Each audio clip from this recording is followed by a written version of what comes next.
જય સ્વામિનારાયણ.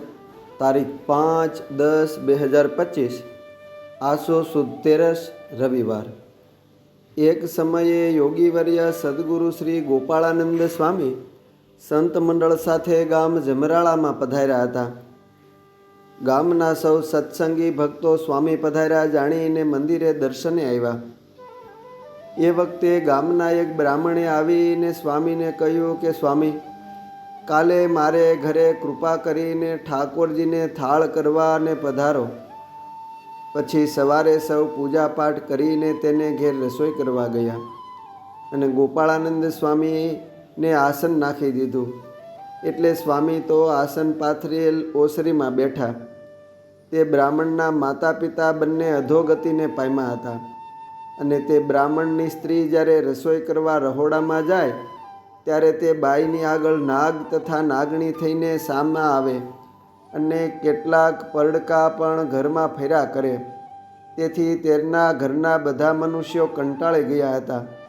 તેથી તે સ્વામી તથા સૌ સંતોને પોતાના ઘરમાં તેડી ગયા અને ઘરમાં જઈને છાણા ભાંગીને જ્યાં આડ કરવા ગયા ત્યાં જ બેઉ નાગ તથા નાગણી બંને દેખાણા.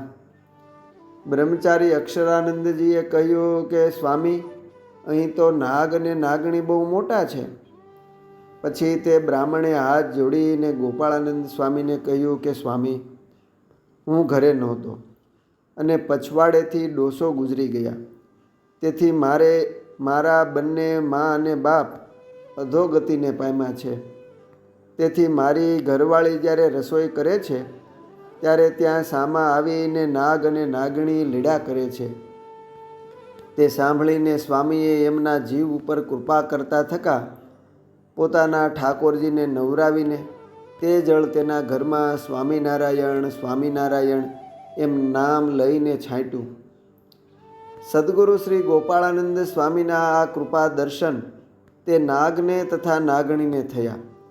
ત્યારથી તે બંને દેખાતા બંધ થયા અને તે બ્રાહ્મણના માતા પિતાની સદગતિ થઈ અને તે બંને બદ્રિકાશ્રમમાં ગયા. અસ્તુ. જય સ્વામિનારાયણ. સદગુરુ બ્રહ્મચારી શ્રી અક્ષરાનંદ સ્વામીની વાતોમાંથી.